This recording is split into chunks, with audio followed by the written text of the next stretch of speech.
You're live. We're live. It's live now. I worked this time. I didn't work right. Hello. No tissues. Oh, thank you. Yeah, sorry if Darcy's around. Oops. Oh, tissues. Yeah. No, Yeah. I'm not going to cry, believe me. Oh, this is Colin. This is I call it Anthony. How are you? Anthony. So it's Andy's business. Oh, Well, good friends. Like, Probably have met at some I point think so. Down the line. Definitely at the wedding and the 40th. Yeah. Yeah. Okay. Right. And if you ever joined, you didn't join us in lockdown live things. Oh no. Yeah. Colin and Melita. Okay. Yeah, okay, darling. You better go see my friends. I reckon you should move there. It's getting the yeah, I wouldn't recognize you. You look like a little head off. Oh, we didn't know that. You're on the drive. Oh. Yes, sorry. Because I know you're younger than my nephew. I thought it was good.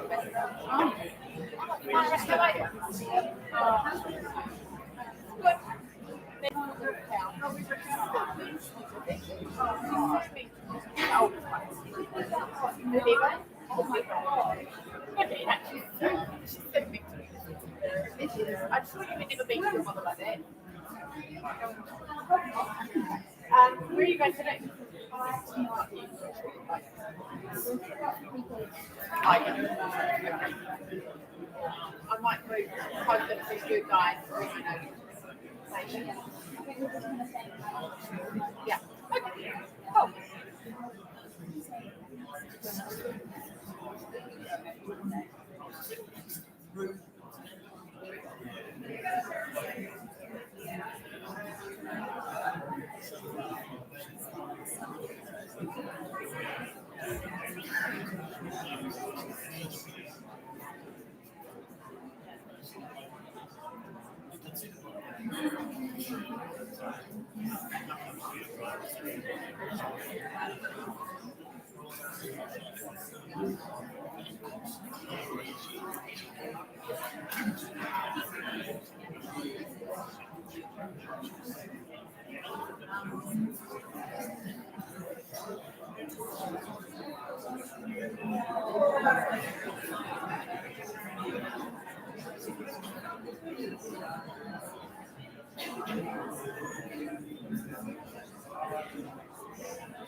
I wouldn't have recognized her thing.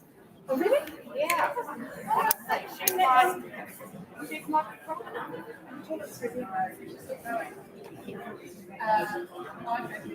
I think you'll be taller than your mum. About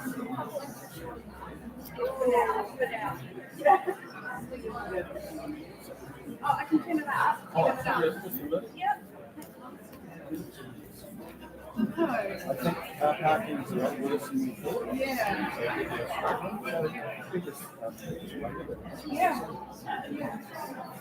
I'll wait for them to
Lynn and Gianna here.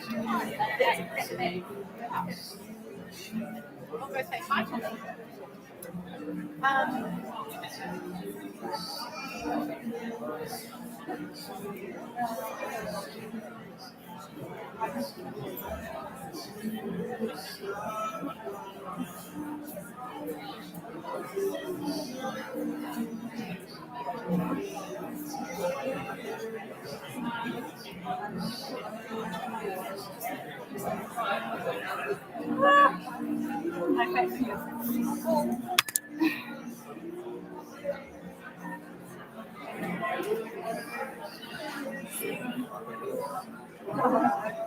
Sorry. Yeah. So we can sit in the front here. Yeah.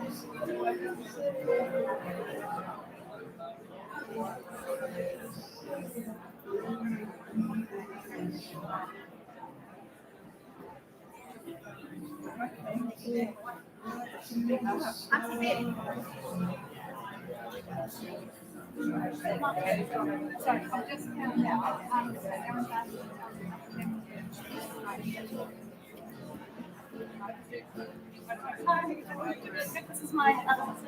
This is my hostess.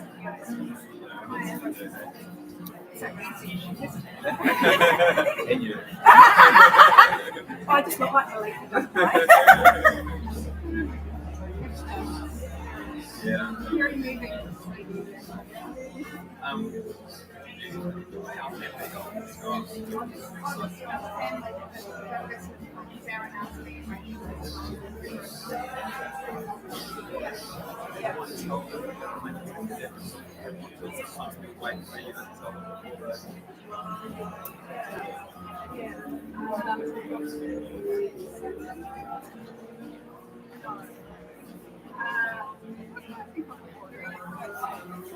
So you're going to be here, sorry. No. Kevin's uncle has turned 97. We're supposed to be at his birthday party tomorrow. Well, then, the other day, he's going over today. He's like, there's so many rides around the So I just stayed on and I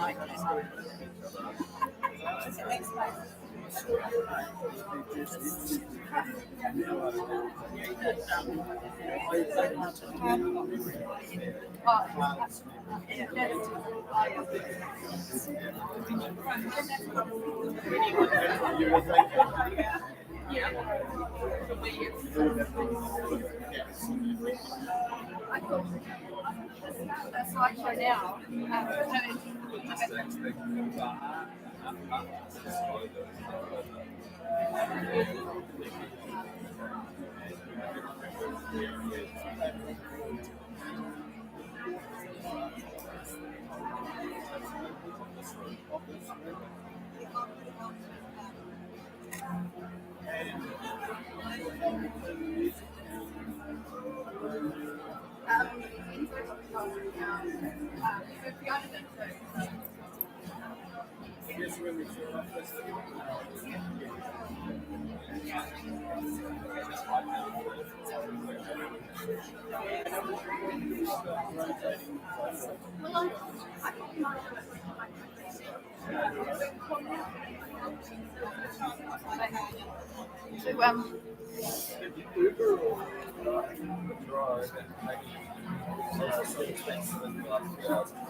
This is going to stop at the end.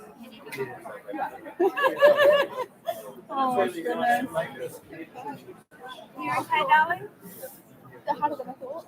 Yeah, it's hitting me. I've kind of been hitting it off. Where are you? Where's Dad? Kind of my brain's been off since. I don't know. I haven't seen Dad. Oh, he's still eating. Oh my god. Oh, what? I heard that coming. No. I could call Dad. Yeah. Tell them to scoot their boat. The boat. 1 o'clock. Should I start doing this? Yeah.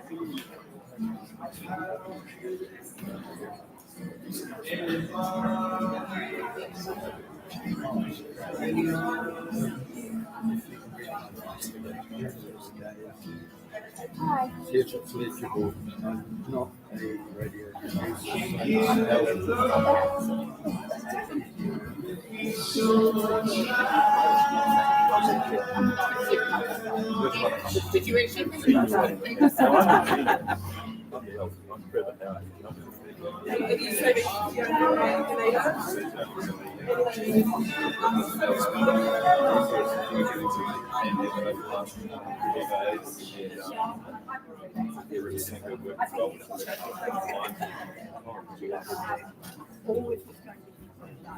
Do you want me to put?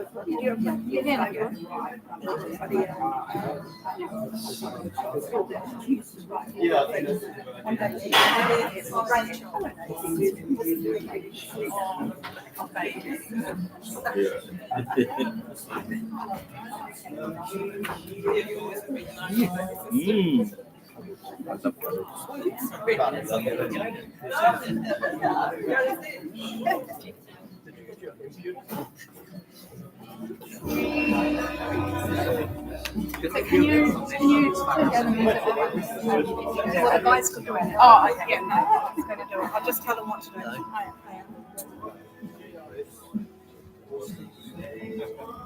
Hello.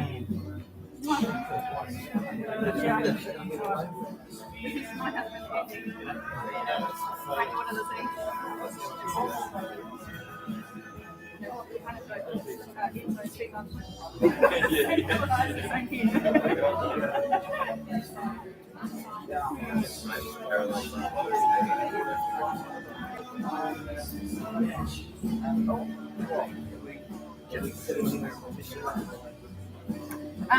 Well, it's something's going right.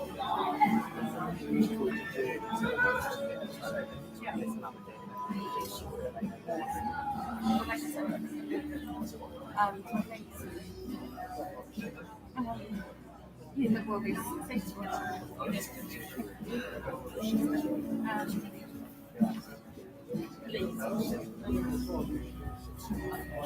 Shall I send the sister the siblings to it?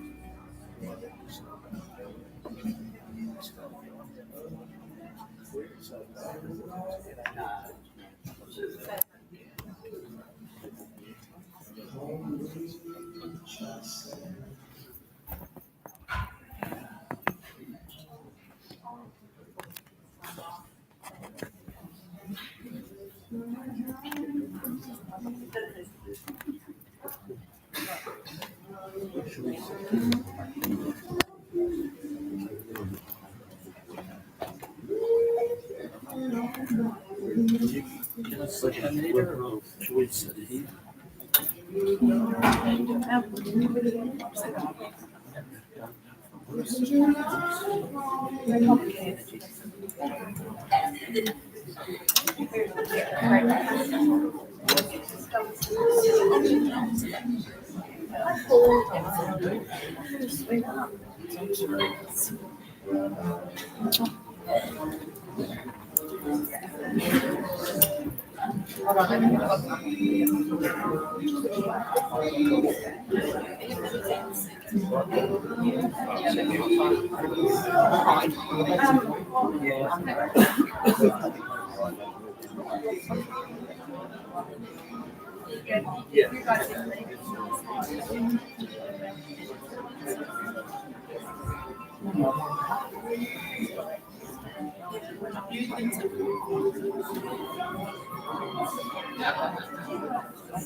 Do you want an end one?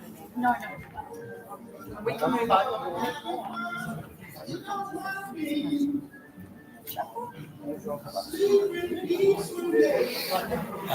I guess it's just a matter of moving. Yeah. Just wait for Jess. Yeah, so yeah. He was just introducing. Oh, to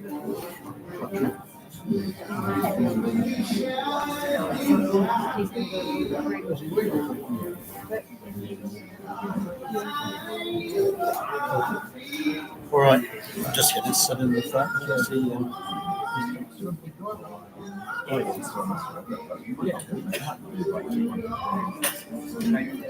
Yeah, I'll just let you go, chat. People have trouble counting, but it's quite nice just listening to music and looking at photos anyway. All right.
Kia ora, ki ngā mana i ngā reo, i ngā raurangi te mana, mai haere mai te koutou katoa. My name's Jess Mulligan, friend and colleague of Melita's, and I'm very privileged to have been given the job of helping in a small way to officiate this afternoon's events. I've got a short karakia to get us underway. Ngā mā ākitanga, a te wāhi, ngaro, ki runga, ki tēnā o tātou, kia wāwā te tika, te pono, te aroha. Me ngā tō whirotanga katoa, ki he mauri ora. Welcome along, thank you so much for coming along to celebrate Melita's life. The format is fairly informal. If you're wearing a jacket, I hereby as MC give you permission to take it off on this warm day, so it's up to you. We will hear from some significant people in Melita's life. And then we'll open the floor. So if there's something that you would like to say, you are very, very welcome to say it today. My advice is don't let it be left unsaid. So if you're thinking about it, do come up when the opportunity arises to say what you'd like to say about Melita, what you loved about her, what you will remember about her, the impact she had on your life. So perhaps just put that in the back of your mind as you watch the other people speak and celebrate Melita's life today. When the speaking is over, there'll be refreshments through the room, which I'll point out to you again at the end of the afternoon. There is a book of remembrance on this side of the room, so we invite you, when you get a moment afterwards, to write down a message for her family or a message for Melita, as you prefer. So please do that before you leave today. I'll have something to say on behalf of Melita's colleagues at RNZ. We'll also hear from Neva, speaking on behalf of her ZB colleagues. We're looking forward to hearing from Colin and from Lorenzo. But to open things up today, I'd like to welcome Melita's dad, Trevor, to the stage. Trevor.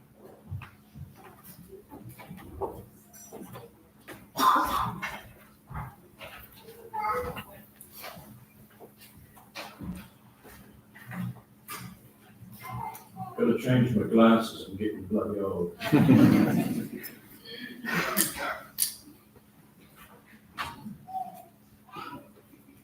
Well, I started to write a speech here, which I don't normally do, and with the help of Diane, who was right behind me all the way, because she's got a photographic memory for numbers.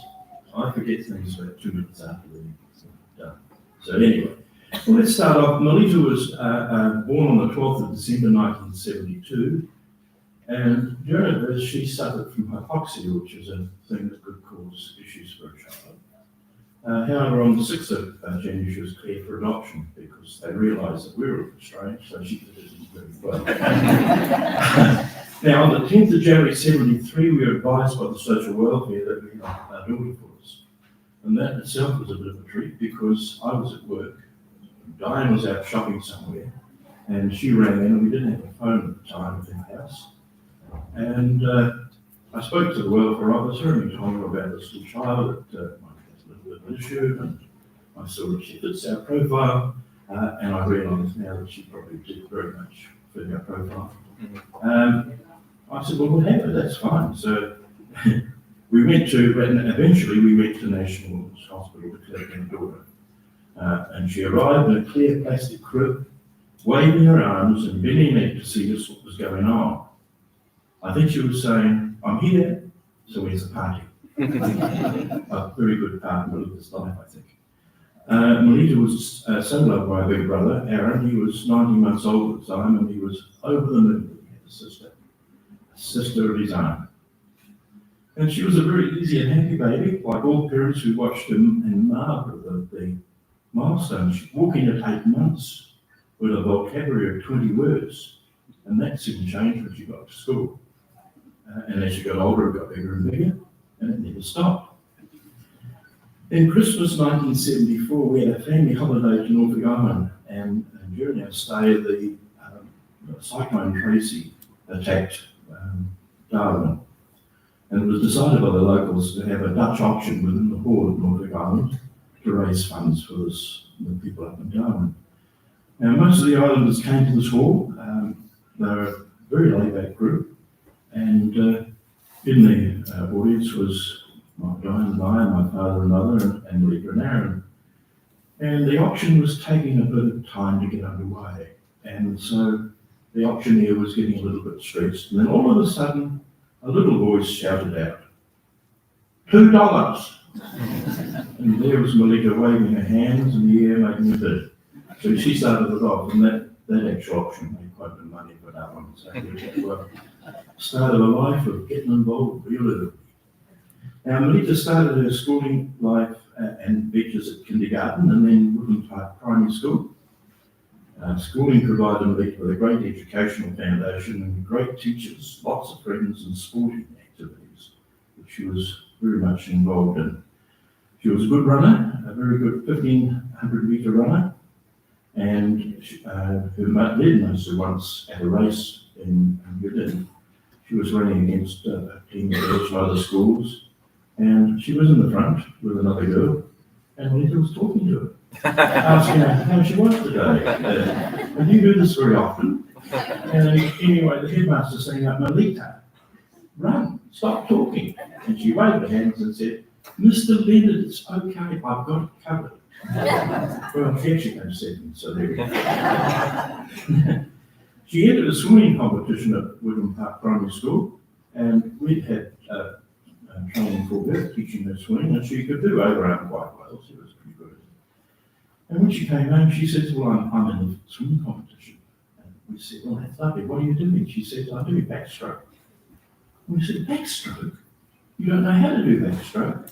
Oh, she said, well, I know how to do overarm. So she said, wasn't there any others? So I did backstroke. So that's what she was like as a child.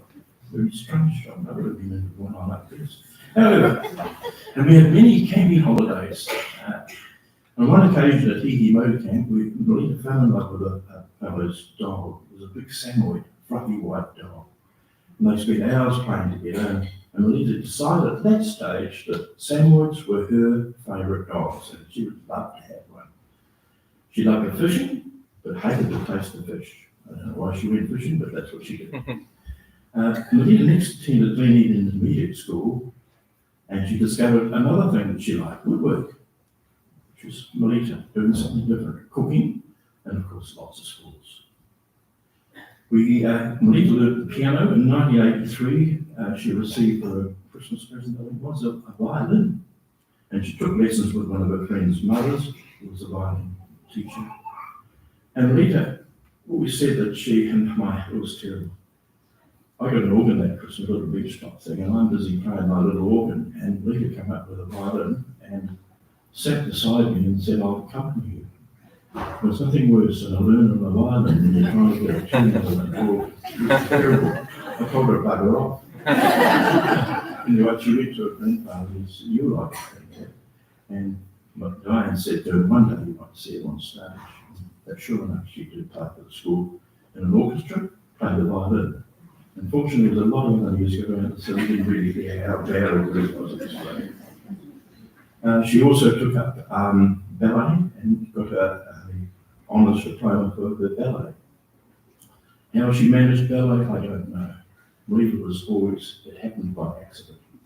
She was accident prone, she'd fall over anything. If you dropped a match on the floor, she'd trip over it, that's for sure. And so that's Melita. Her greatest dream at intermediate was to attend the Auckland Girls Grammar School. And after a meeting with the headmistress, I think she was probably pushed into letting her come along, so she became a member of the Auckland Girls Grammar School. And at the school, she was involved in so many activities. She was a hockey player, became captain of the hockey team, swimming, you got into the debating team, acting, German, Māori language, and she was always out to do something different. Be at the front. She used to go to school and swim 50 legs to the pool or something just to get warmed up for the school. And she had a very high academic level. She was pretty much a straight A student. And she achieved so much. And she was eventually recognised in her 17th year, or last year's school year. She was made head prefect of Auckland Girls Grammar School. And even today, some of the kids that she gave detentions to come up and ask her, were you the head girl? Yes. You gave me detention. Well, what did you do? Well, I was up at Cranky Road in my lunch hour. Well, you deserve it. She had pets. We had animals around our house. In fact, my niece, Mum, Diane's Diane's sister's daughter, used to come over and spend time with us, and she loved coming to the farm because we had goats, chickens, ducks, Billy the goose. Melita's favourite was Blakey the black rabbit, which lived in a hutch outside. And I was asked by Melita, could you make for Blakey a little bed? And I said, yeah, I'll do that for you. What do you want? And she said, well, a nice little one. But anyway, I didn't get on to it straight away, so she went down to the workshop with her woodworking skills and built a 3-tiered bed, which is suitable for a king-size mattress. And it was at that point that Blakey decided he had to live outside because he couldn't get to his bedroom because there's no room. Unfortunately, Blakey came to a very sad end when the dogs got to him, so he went on to the next world. Then Diane, at one stage, her 16th birthday, we took her for a ride and said we're going to buy a leather coat up somewhere. Where this woman had this house that had a white shag pile cart, and in the house was Samoy dog with puffs. And Diane said, Melita says they're Samoy. I love Samoys. And anyway, with a bit of a nod, we realised which one was hers. So Diane said to her, well, why don't you pick that one up and have a coat? So she did. And when she picked her up, Diane said, happy birthday, that's your birthday present. And I realised actually at the time that it's because Diane loves Samoyeds too that it was going to happen. No choice, it was going to happen. So that was her favourite dog, and she loved them to bits. Billy the Goose fell in love with Diane at one stage, at one stage, and would follow her around and drive her nuts. And geese can be very possessive. And then, of course, there was one other member of her family, and that was Arthur. Arthur was a Burmese cat with so many problems. He was pompous, demanding, outgoing, and an absolute little rat. But he loved Melita and he was devoted to her and was always with her. Everywhere she went in the car, so he went too. He even come and stay a night with us, and we had to take him home the next morning, which was a pain, but happened. So that was Arthur. Next step for Melita was to become a member of the AFS. I was involved in it, and she decided she'd like to go to Germany because she'd done German at school and thought this would be a good thing for her. And as usual, she went along to a session where they debate about what your standards are and how it will fit in and what you may or may not do. And after a discussion with the team on the board, she came out and said, well, lad, what do you mean about it? Oh, well, I kept asking silly questions. I told her to put his head as Melita would. But obviously the choice there was to see whether she was able to stand up for herself and do things in a foreign country with a foreign language. So she went and got on and she had a 12-month period there. And over that 12-month period, within 3 months, Melita was talking German fluently. And within the 12 months, she became fluent in high and local German. I know one occasion she rang home, she did quite regularly because it costs a fortune of phone calls, and they're all collect. And about $80 a time, it was quite expensive. So I got 3 jobs to keep going. So, she rang home one morning and said, Mum, I had an accident, which she had quite a few of over the years. I washed my hair this morning, and when I cycled to school, the gymnasium they went to, my hair got frozen, and it all broke off. So she froze her hair and it was snapping off with the heat with the cold. So the idea is when you wash your hair, you dry it first before you go on the bike to school. After the 12 months, well, prior to this particular trip to Germany and getting instated in a family there, she said to us, I'd love to meet my birth mother. And we always said to our kids that, well, if we can, we'll find them and see just what they are. Melita had it all sussed. She knew that she was a princess, a very elate, very petite, beautiful woman. And then we met Beth. And we met Anita and her elder sister. Oh, you're the elder sister? No, you're the second one, aren't you?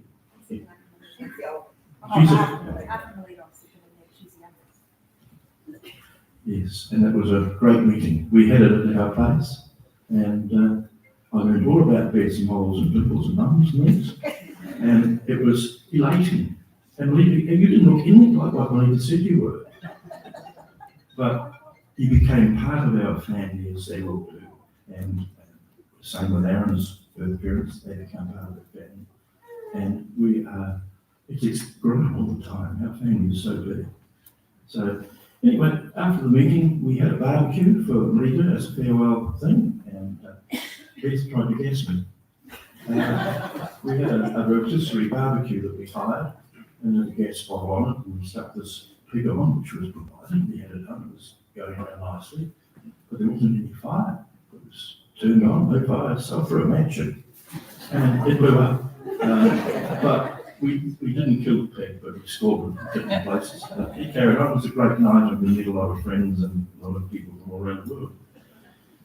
Anyway, that's our meeting with Beth and the girls.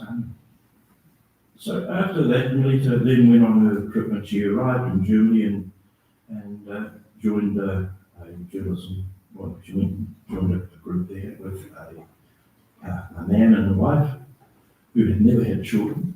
God bless their living souls. They got Melita. They lived in Schopfheim in the edge of the Black Forest, and it was a nice little German village, just what you can imagine in the fairy tales. It was a wonderful little place. They lived in a barn, I think it was, all stables that they had been converted into a house, 2-story house. And they, after the first couple of months or so, she was a little bit lost and sent a letter to them, said to her, you know, I feel this bad about this, I can't talk, they don't understand me. But the next day they said, oh, it's some great fun, I'm talking German, I've learned to speak it now, and it's all go. So that was her trip. So Peter and Ursula were the parents that looked after Melita, both heavy smokers. They had a big bowl of cigarettes on the table in the house, and that's where Melita got a cigarette habit from, I think. Because we didn't smoke. I mean, she probably did when we went home, but we didn't smoke.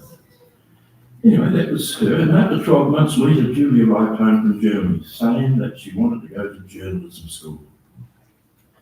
She applied in Wellington and she applied in Auckland, suggesting through her application that if they didn't select her as a student, they'd be missing out on an opportunity of having a world-famous journalist as a student. Well, consequently, she got both sites, so she had a choice between Auckland and Wellington. But she decided to go to Auckland because it was close to Mum's house and the food, and that's what she did. Now it begins. On graduation from journalism school, Melita announced that she was going to return to Germany and become a journalist over there. We knew her German was pretty good because she'd been spoken to a couple of people, and they said she speaks fluent. Anyway, with little money, clean underwear, and a loving host family on land to look after her, she was on her way, and that's what she did. And she got a job with Stuttgart Television as a journalist doing TV programs, filming and producing programs for the cable network. And on one occasion, she went out, there was a problem with pigs raiding a wheat farm they had in there.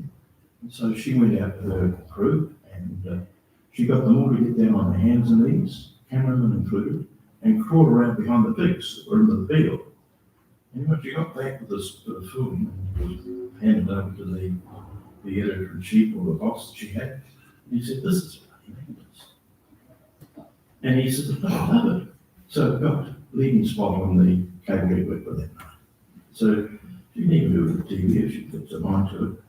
But I guess it's Kiwi thinking. I mean, we don't do things normally, we're all strange over here. Anyway, after a period of time, she came back home again. She arrived home from Germany at that stage, and she worked with Coroner FM, worked for NZBC, ZB, talk back in New Plymouth. And then she was asked to join National Radio Wellington, and she got a job down there.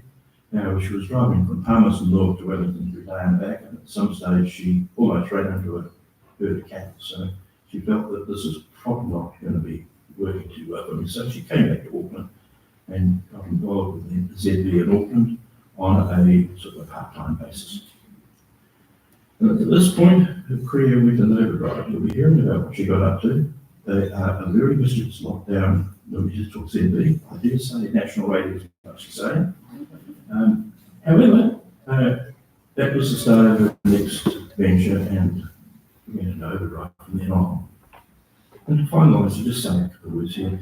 When Melita moved to her next great adventure, Mum and I and Aaron were lost something really important part of us, and it was pain that will probably diminish in time, but this loss will always be with us because there were so many things that we talked about, things that we did as a family, and we were very close to the family over the years. Melita was always talking to us about the good times and the bad times and what happened and why it happened, and that was important. And we always kept this wide open. It's very important to communicate with each other. Well, Melita, you've had a hell of a ride, doing and achieving most of us couldn't do in 2 years. The sum total of her legacy is evident in the number of attendants here today, and she has touched and motivated many of you. However, in saying this, the greatest achievement in her life was her partner, Colin, and the cherished son, Lorenzo. So thank you.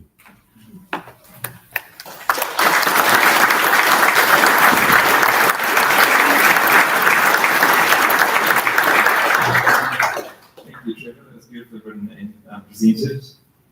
It's been really lovely in the last couple of weeks to learn more about Melita's life. I might get into this a little more later, but she didn't give much away at work. She wouldn't offer much about her personal life or her life before the job, so it's been a real pleasure to find out a bit more about her family and her interests and her life before radio. To talk to us now on behalf of her ZB colleagues and former ZB colleagues. Neva, please come to the stage. There's another one here too, yellow. That's great, I like it.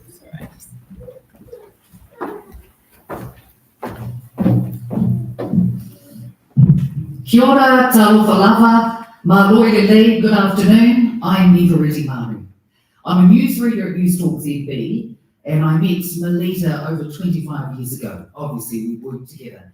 And as you all know, with her infectious personality, she made friends very quickly everywhere she went.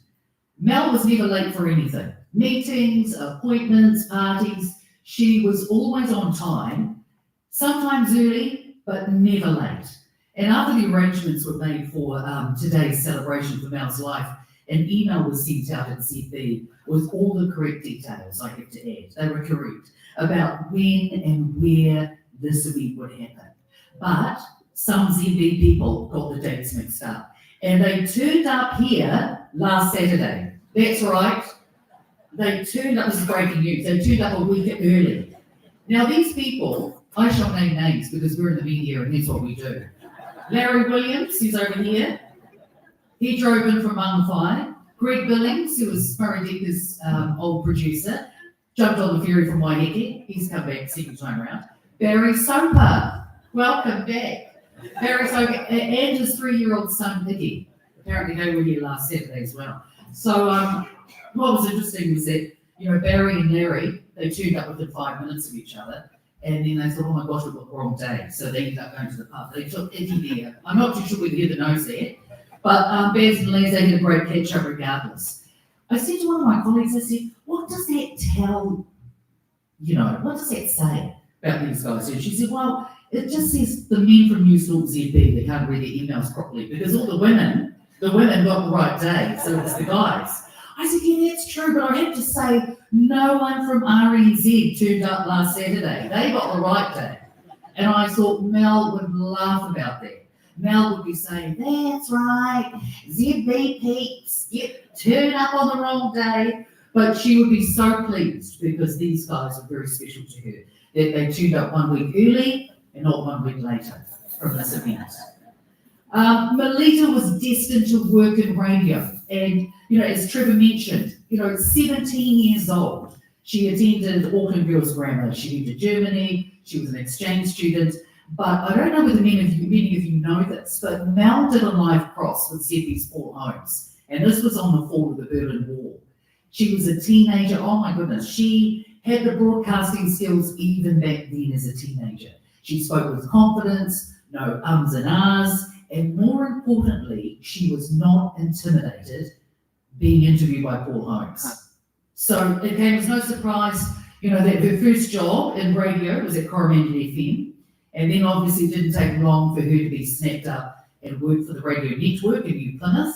She was a reporter, and she also read the afternoon news on 3 TRN stations across Taranaki. Now after that stint, Melita was ready for city life, and Wellington was calling her. So at the time, she was living with her boyfriend, who happened to be a police officer, and he had a house in Palmerston North. So Mel would commute every day, can you believe it, from Palmy to Wellington. So petrol was cheap back in those days. And her first assignment was covering the floods in the Wellington region. And when she returned to the office, the big boss at the time was Sharon Crosby. I think many of you will remember Sharon Crosby. And she was waiting for Melita in the newsroom. And some of the journalists said to her, oh, you must be in trouble, Melita, because if Sharon Crosby wants to talk to you, AKA, we used to call her Scary Shazza, if Scary Shazza wants to talk to you, you're in trouble. But Melita wasn't in trouble. So what happened was that Scary Shazza was so impressed with her work, her live on-air ability down there in the floods, that she get a standing ovation in the newsroom for Melita. A few years later, Melita was ready to move to Auckland from Wellington, and she took up a position at News Talk ZB as a journalist set-up producer. That was in 2000. Now, Mel didn't just love radio, news, and current affairs. She also loved her Burmese cat, Arthur. I think a few of you will remember Arthur. Now, Mel and Arthur, they lived in Ponsonby, and one day Arthur got hit by a car, but he survived. Mel spent $6,000 at the vet. Now, bearing in mind it was, like 25 years ago, that was a lot of money back then. Well, it was a lot of money back, now, you think.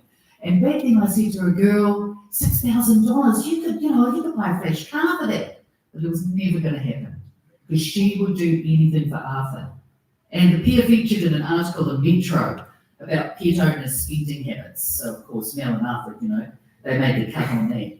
Arthur was very naughty, though. He was always seen on the roof at the local pharmacy there in Ponsonby. He was there at One Red Dog, remember One Red Dog, and in the dairy there in Ponsonby. And Mel got a call. We were at work one afternoon, and Mel got a call to say that Arthur was, running around loose again, running around the shops in Ponsonby. And Mel said to me, Neville, can you go and find Arthur? I took my girl, I'm reading the news in 20 minutes. Yeah, and then Mel's perfect answer was, my cat is more important than the news, Neville. And I just have to laugh because she had her priorities right there, didn't she? Look, when Mel, after she was diagnosed with cancer, she had to have surgery straight away. She was there at News Talk ZB. The doctors, told her that, she needed at least 12 weeks off work.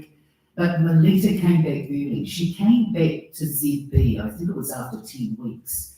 and she was hooked up to a feeding tube, but that didn't stop her. You know, she was working as normal in the newsroom. She didn't want to be treated any differently. She was determined, she was fearless, she was courageous. That was Melita Tull to a T.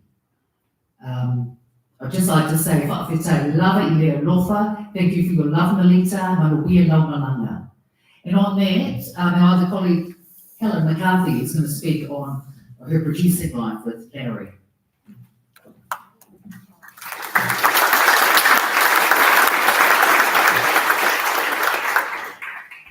Hi everyone, I'm Helen McCarthy. You may not know me, but thanks to Melita, I know a lot about a lot of you. I had the privilege of knowing Mel in a way not many people would. We first teamed up together in 2004 at News Talk ZB when she became the executive producer of Larry Williams Drive and I was the technical director. From that moment, we spent every weekday for 11 years in a soundproof studio together. In that time, we grew from colleagues to firm friends. Our soundproof studio meant we could really chat freely, gossip, and share secrets. It was our own cone of silence, and boy did we take advantage of it. We were quite the pair. Some may call us formidable, others might have a few other words to describe us. Our colleague Darcy Woodgrave, he worked in the studio next door, the radio sports studio, and we'd argue endlessly with him about the blind. He wanted it up, we wanted it down to stop the sunstrike. Darcy started calling us the cantankerous Muppets, Statler and Waldorf. The name stuck, and for the rest of our days we have continued calling each other Statler and Waldorf, or sometimes Mavis and Joyce. I was Mavis, of course, because Melita was already a Joyce, and we were well aware that sometimes we sounded like a couple of old biddies. Melita was brilliant, sharp, quick-witted, and always up for a good argument. She was the perfect producer for Larry. She'd take the opposing side, argue her point like a pro, and somehow convince Larry to come around to her way of thinking. She secretly loved it when Larry would repeat her zingers on air, pretending like he thought of them. That was classic Mel. She always had Larry's back. I found an old email sent to our boss once about how to make the production meetings more efficient. She said, and I quote, "If something isn't right for the show as voiced by the producer, there's no point in continuing the discussion. If it doesn't pass the Larry test, it's out. And if I think it warrants a robust discussion with Larry, I'll take it further. Otherwise, there's just no point in continuing with something that won't be on the show." That's one of the reasons why Larry Williams Drive was always number one. Melita kept it real. I have so many stories I could share from our time at ZB, but one of my favourites has to be the night of the Pike River mine explosion. It was a Friday, and at TRN, as we were then, that meant the drinks trolley goes around. So at 4 p.m, we were in the studio enjoying our usual Friday treats. Around 5 p.m, the news broke about the explosion. Mel and I are still happily sipping away on our wine, not realising the seriousness of the situation. At 6 p.m, I popped next door to the fine wine delivery company for a bottle of Sav for us to share. Bearing in mind, we are finishing at 7, so we're just doing a slight little bit of preloading. At 6:45, our boss then, Dallas, came running in saying the situation was much worse than we thought. We were going to go into special programming and we needed to stay another hour on air. By this time, we were already a few sheets to the wind. Angus, the radio sport producer, comes in to see if we needed any help. Our answer was more wine. Melita went into autopilot, making calls to key figures like the neotone Cockshawn. We got Jerry Brownlee on, I think he was the Minister of Energy at the time. And despite the wine, we somehow managed to pull off an incredible hour of radio. Larry, God knows how you put up with us, I really don't know. Melita also loved her food. Seriously, I've never met anyone who could eat as much as she could. Every day she'd come in with a shopping bag full of lunch and snacks, and when she was pregnant with Lorenzo, that doubled. She was an amazing cook, and in 2010 she won the Zebby Bake Off for her mini quiches, which were always a favourite in our office. Outside of work, Melita became a dear friend, and we've had many adventures together, most of them involving wine, of course. When she went through her first round of cancer treatment, I write to her every couple of days to keep her updated on all our office shenanigans. She'd reply with the usual sense of humour, and once again I found another quote of an email she sent to me. She says, "One of the sweet doctors I said I must be looking forward to my first glass of water when I can eat and drink again." I corrected him and I said that it was wine, not water, I was looking forward to. He had a good chuckle, and thank Christ he didn't start a lecture. That was typical Melita, always making us laugh even in tough times. I feel so incredibly honoured to be here today just to share a little bit about Melita's friendship and her time at ZB and the incredible impact she had on all of us. Melita, you always hold a special place in my heart. I love you, I'll miss you, and rest in peace, my dear friend. Thank you.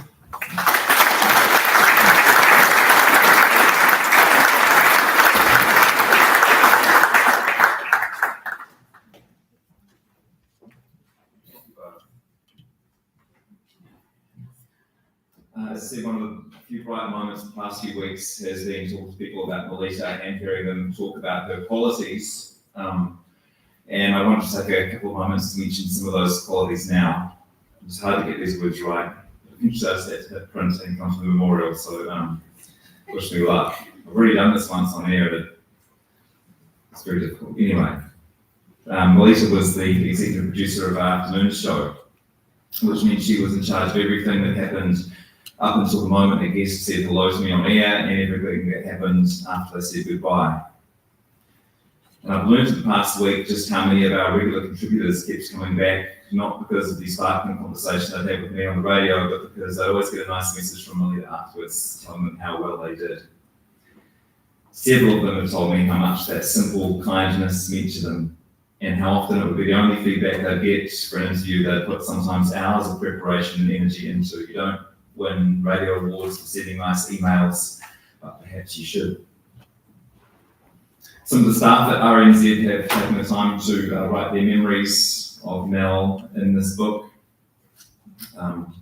which we'll give to the family today.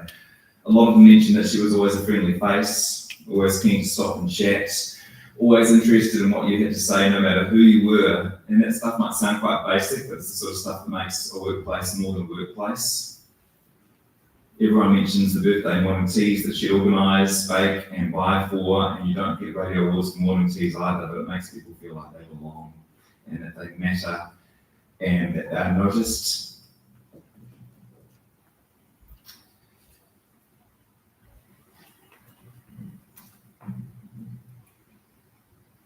And without that stuff, you're not a community, you're just a collection of people.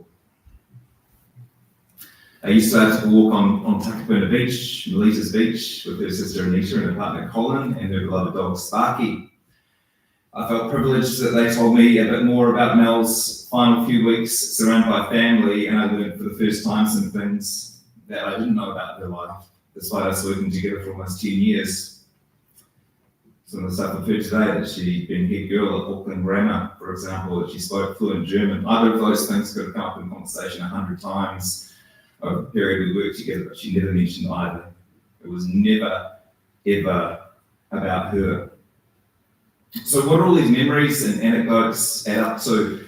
It's easy to say that she put others before herself, and that she didn't ask for thanks, and that some of her best work went unnoticed. But I think there is something more significant to say about her. Something more significant we can learn from her life.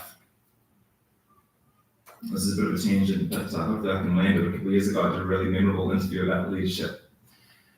And the interviewee was an Australian political author who was lamenting the rise of what she called LinkedIn leadership.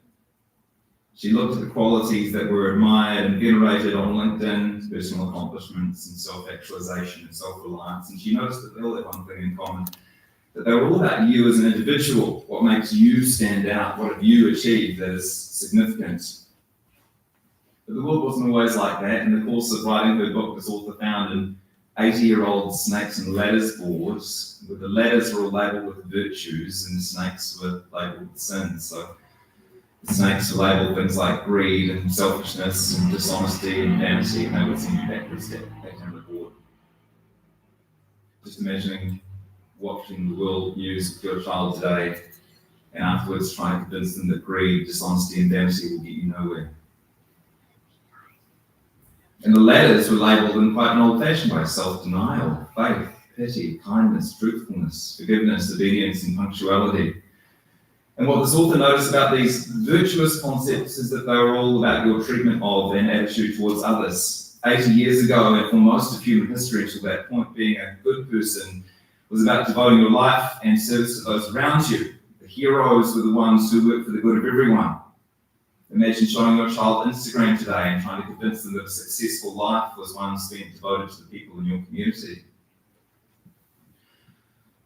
And I think that's where I got to thinking about Melita. There were many things about her that were old school, but what was the most old school was that she still got up each day and thought, what can I do for the people around me? Or in her case, what can I do for the people and the dogs around me? And despite being crucial to our collective well-being, that sort of life isn't celebrated enough. We don't see it celebrated in our media or by our political leaders or in our culture. And so the only visibility we have of this other way to live is through witnessing it in other individuals.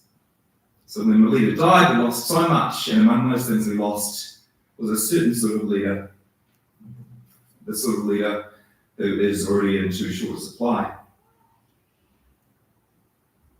I saw a really sad story recently about a social media influencer who had hundreds of thousands of followers online, but when she died, no one came to her funeral. And Lorenzo, when you look around you, you'll see your mum was the opposite. Your mum had 41 followers on Instagram. She had made 0 posts. But in the way she lived her life, and in the devotion she showed to her family and her friends and her colleagues, and to anyone lucky enough to meet her, she has made the world meaningfully and lastingly better. Thank you.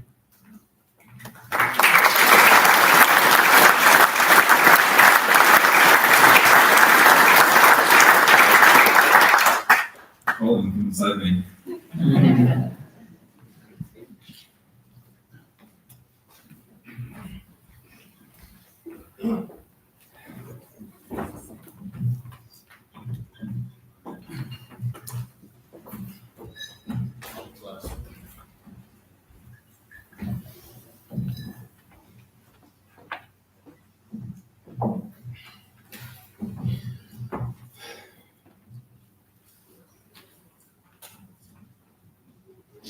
My hands over here for support.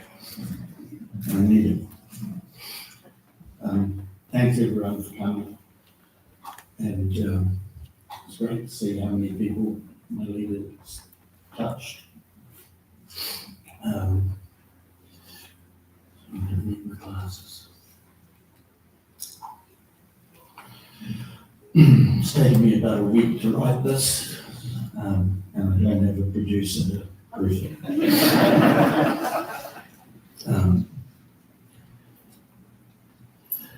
I want to acknowledge the love and support we've received from an amazing group of people who've helped us and each other to get through this. It reaffirms to us that people are inherently good.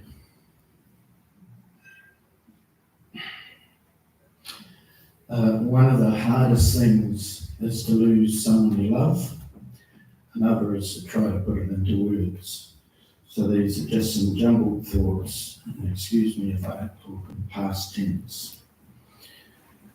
Firstly, Melita is what she is, mostly because of the wonderful job Trevor and Diane did in raising her and her brother, Aaron. She is a fiercely loyal person and family is very important to her.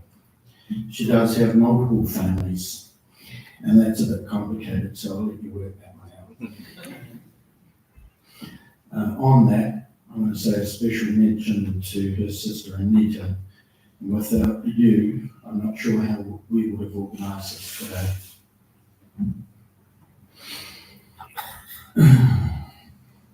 As you've heard, Mel's radio career was vast.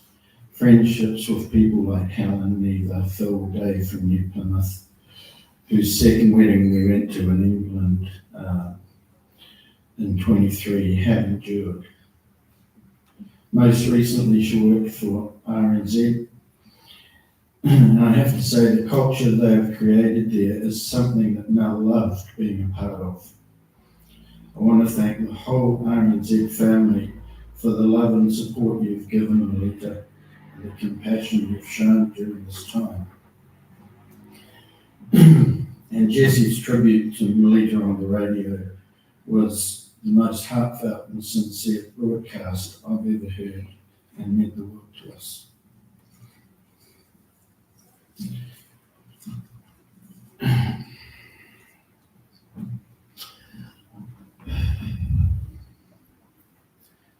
I first met Melita about 19 years ago through mutual friends Shelley and Joe.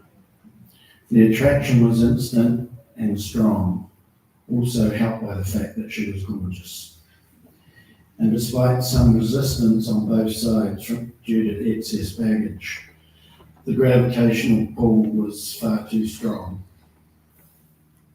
Soon after, Lorenzo was born and we had created a new family. This was the single greatest thing that had happened to either of us. The most wonderful years followed.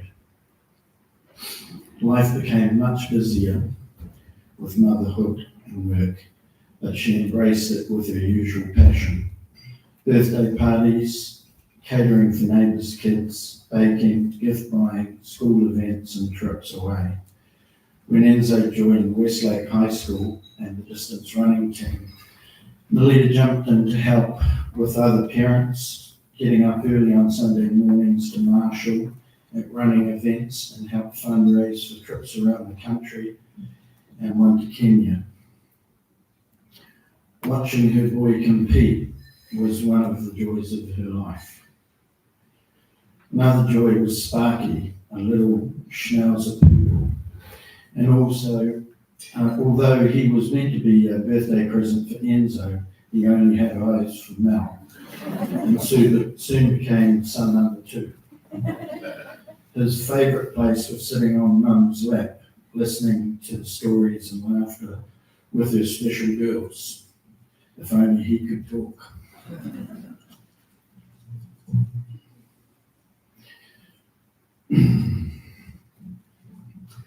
Melita never boasted of her achievements or her qualifications and would surprise us and still does when we find things out about her.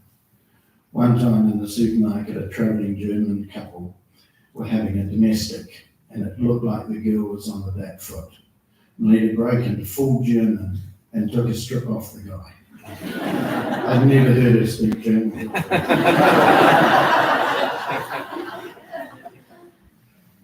My mother and Melita shared the same sense of humour, and it was useless for me to expect Mum to back me up in a dispute. She's a good girl, get back there and sort it out. Think about that little boy. Occasionally, Mel made me feel like a comic genius. I'd say something and she'd break into uncontrollable laughter, tears running. I'd just stand there trying to figure out what I'd said.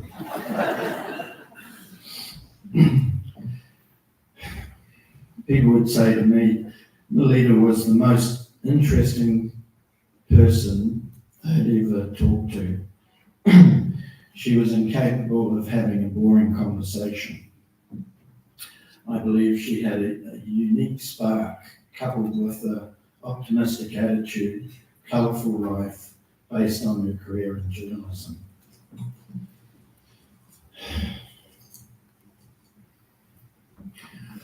On our last journey through illness, we grew very close.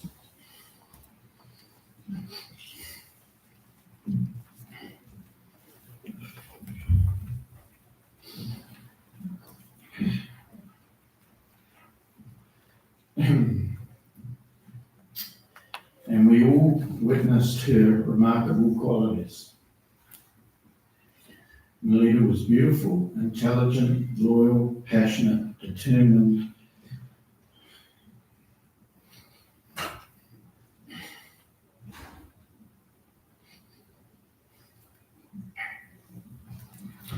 and selfless. She was a formidable woman, but also just a great mum and partner.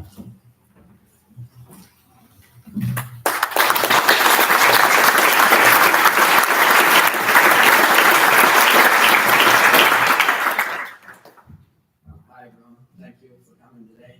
I've just written out a few things that I'd like to read out about my mum. My mum was a person that everybody in this room had crossed paths with at some point, whether it was through Nana and Papa, work, friends, or just by pure coincidence. We all saw the smart, quick thinking and caring side of Mum, and she was able to make us feel valued when we were in her presence. Growing up with my mum's care, I was able to see every side of Mum, and I can safely say that no matter what side of her was showing, it was still easy to tell she was a genuine and loving woman. She had a unique sense of humour and an indescribable personality, but she managed to remain one of the most genuine and caring people that I've ever known. If I was asked to describe Mum in 3 words, I just wouldn't be able to. Mum had a way of doing things that made it hard to explain her ways to someone who hadn't met her. It's a good thing. She was able to put on a happy face, no matter how bad of the situation she was in. She always saw the bright side of things. No matter the challenge, she would get to work and find a way through it. If we ever had a disagreement, there was never a singular moment where I thought the things she was saying did not make sense, and I always adjusted my perspective to understand her, as did she, which is a trait of mine that was passed down from her. Me and Dad always say that if Mum wasn't a radio producer, we think she would have been a travel agent. And looking at this now, it's because of her extreme organisation skills. She was so organised that when we did our Europe trip, she was able to book trains 1 minute apart in the middle of nowhere in Italy. And in fact, she was organising this memorial that would have been done ages ago. I keep thinking to myself, 16 years isn't a lot of time to spend with your mother, but within those 16 years, we made the absolute most of it and made memories that will remain with us forever. Mum always told me that she was so excited to watch me grow up, start my own family, get a job, move house, and do everything that grown-ups did. And it breaks my heart. She can't be here physically to see it, but I know that every step of the way she will be watching me, and I'll always try my best to make her proud. A big part of our lives is missing, and it's going to be hard to race without my number one supporter cheering me on, and I have no doubt that she'll be watching me from somewhere. Everyone here has been amazing over the past few months, and the support offered to us has been absolutely unreal. I'm so grateful Mum surrounded herself with the amazing people. Thank you all for coming today.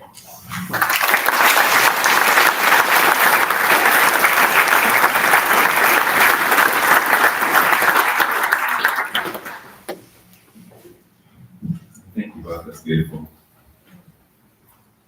Lorene's like embarrassing when the sun holds it together better than the radio presenter.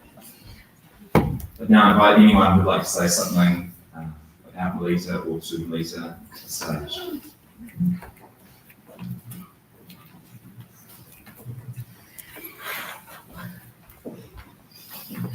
It might be useful if you could tell us who you are and how you know Melita so much.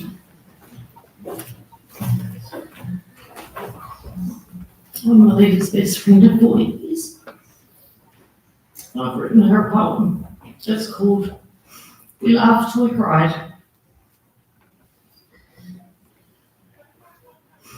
We laughed till we cried. We cried till we laughed, and we laughed till we cried. Our friendship truly was a 40-year joyride. Teenagers starting high school at Axe, anticipating all the friends we would take.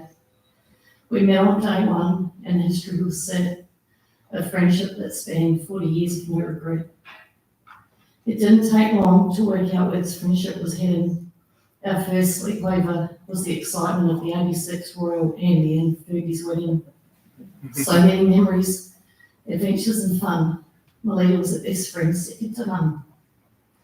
We cried till we laughed, and we laughed till we cried. sharing life's journey on this roller coaster ride.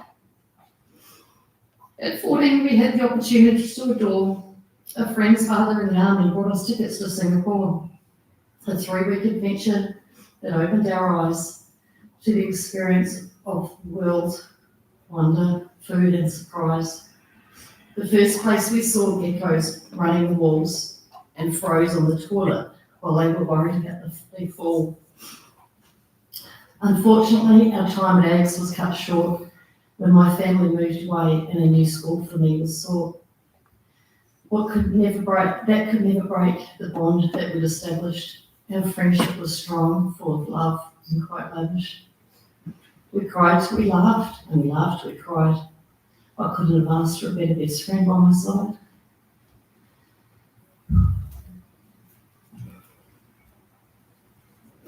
Melita went on to become head of school prefect, such a competent, loyal, trustworthy person to select. She did AGS proud as she carried the baton. She became a leader, a journo that made things happen. As we hit our 20s, it was off overseas. Melita excelled in German, as it came with quite ease. She was in the Black Forest and I was in Heidelberg, opposite ends of the country, but we made it work. We cried till we laughed, and we laughed till we cried. To call you my best friend brought me so much pride. We've had so many memories, laughter and fun, days out on the boat, fishing, tying in sun, asking Melita to throw the anchor off the boat and watching her disappear when she could float. In 2002, I walked down the aisle with Melita as my bridesmaid. We had a lot of style.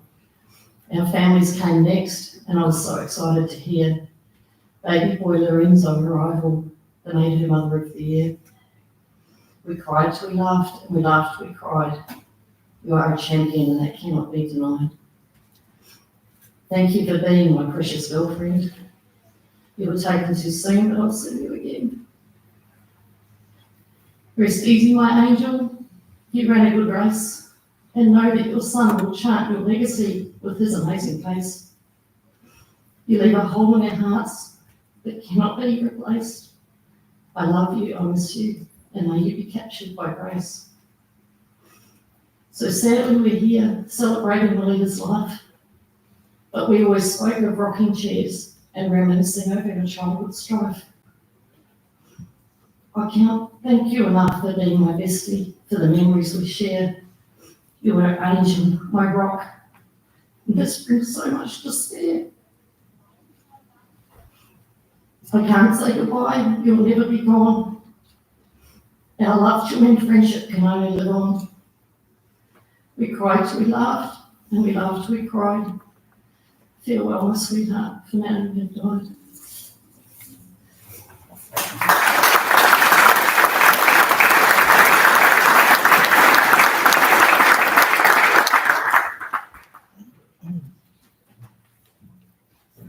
Hi, my name's Drew, and my family and I had the pleasure and privilege really of living next door to Melita, Tull and Lorenzo and Campbell Road in Takapuna, with many of my eldest children's most formative years being spent next door. So my eldest daughter, Chloe, has written a few words that she's asked for me to share on behalf of both her and her older brother, Connor, who's also here today. Melita was an amazing woman that I'm fortunate to have had in my life from a young age. When, as a family, we moved next door to Melita, Colin and Lorenzo on Campbell Road in Takapuna. I have such fond memories of growing up in Takapuna. They were some of my best childhood memories that I will never forget. Connor and I felt so happy and welcome, and we felt like we had a second family next door. The close friendship Connor and I had was really positive for us growing up, from taco nights to weekend brunch on a Saturday morning. Even if Connor ate all the bacon, Melita always seemed to have enough for everyone. Trips to the movies down the road in Takapuna, and feeling excited every time Melita's homemade snack packs were presented for outings or trips to the beach. Melita was always so hospitable, and always with a big smile on her face, never complaining. During our time in Takapuna, it felt like Connor and I would spend entire summers next door at Enzo's place. If we weren't at home or had snuck off, my parents always knew where to find us. Next door was like an extended home for us. Colin was always up for an adventure with us all, or bringing something cool home from work for us to play on or with, and Melita would make sure we were all well looked after. She was always generous in both spirit and home baking, often involving and teaching me her recipes along the way. I must have made many dozens of mini quiches with her in her kitchen. One other enduring memory is when Lorenzo, Connor and I spent the week previous making our world famous in Takapuna loom band bracelets and stood at the top of the driveway on Campbell Road, pouncing on unsuspecting passers-by heading to the Takapuna Farmers Market. When sales were unsurprisingly slow, we made Melita, Colin and my parents come and purchase all of our remaining stock. Colin and Melita were always willing customers in whatever entrepreneurial ideas we were cooking up that weekend. Connor and I will always remember, truly treasure, and be so grateful for those memories and experiences that have contributed to the people that we are today.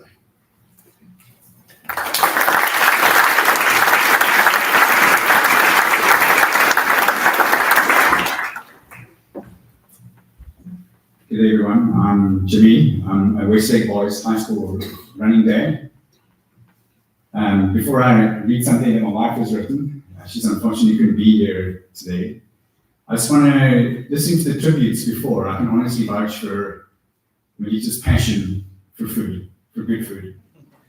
And I will miss that, as well as her mischievous smile and infectious giggle. Okay, I'd like to share a message that my wife prepared as we continue to reflect on our stoic and loving friend. It's called Echoes of Happiness.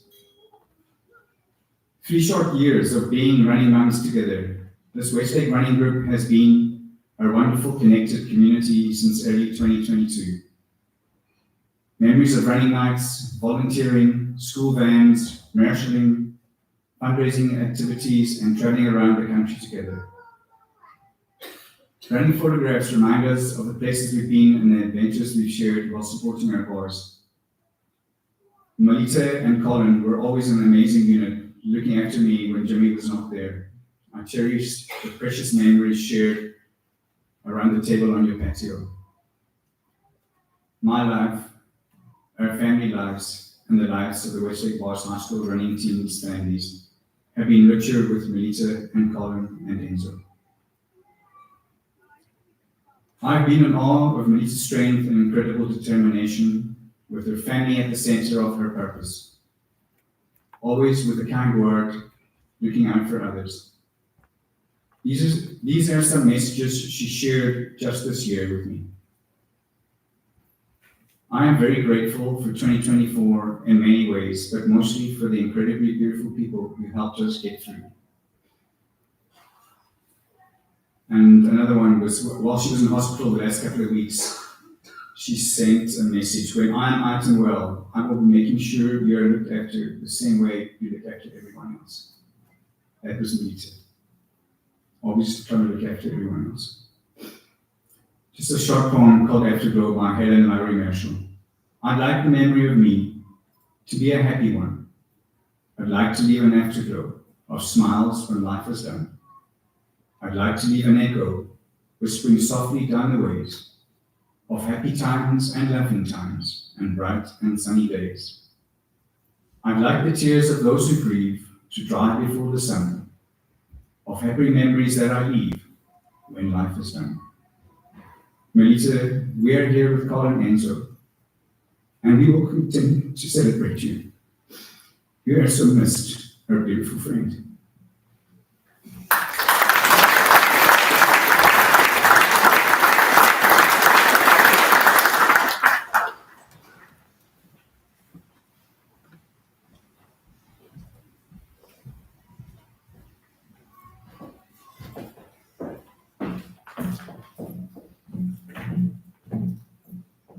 I'm Sue.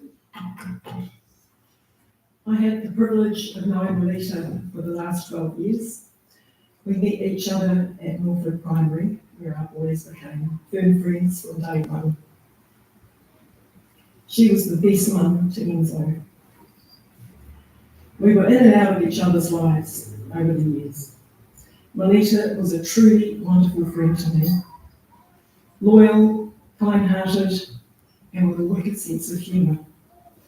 She was fiercely protective of those she loved and cared for. I wish I had met her earlier. Throughout her illness and all the many treatments she endured, she remained positive and upbeat. Her standard reply when asked, "How is she doing?" was, "It's all good." Melita had a huge inner strength. I'll miss her more than I can put into words. I have a short reading I'd like to share now. It's called She Is Gone. You can shed tears at She Is Gone, or you can smile because she has lived. You can close your eyes and pray that she will come back, or you can open your eyes and see all that she has left. Your heart can be empty because you can't see her, or you can be full of the love that you shared. You can turn your back on tomorrow and live yesterday, or you can be happy for tomorrow because of yesterday. You can remember her and only that she is gone, or you can cherish her memory and let it live on. You can cry and close your mind, be empty and turn your back. Or you can do what she would want, smile, open your eyes, love and go on.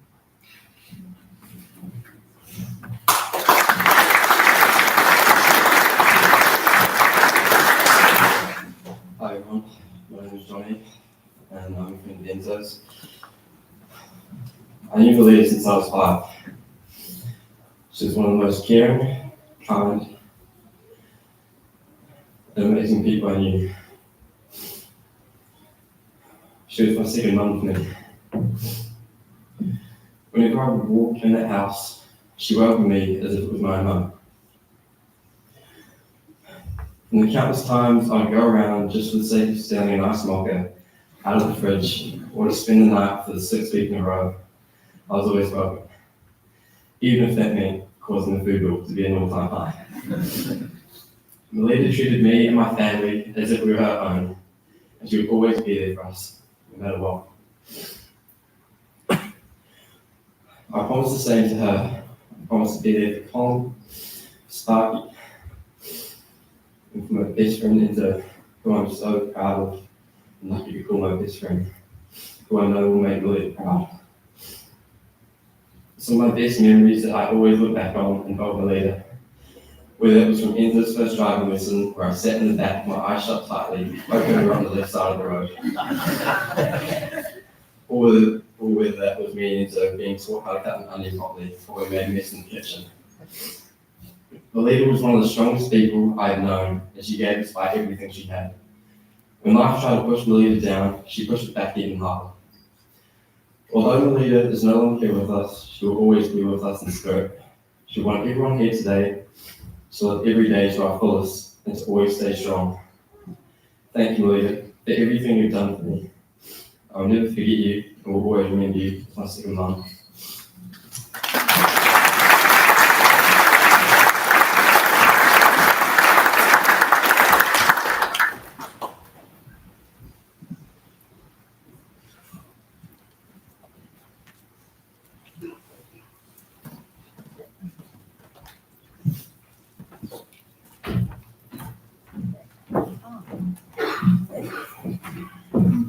Hi, I'm Lizzie. I'm Auntie Melita's niece, and she was amazing. It's really hard to put words to it. She was adopted by the best parents who later on adopted my cat because she preferred them over me. Even in her last few weeks, she was making us laugh, and I will always remember we were laughing in the hospital, and this lady next door poked her head around and told us to be quiet. And Auntie Melita got real mad and pretended to kick her away. And Even though she's not with us physically, she will always be with us spiritually.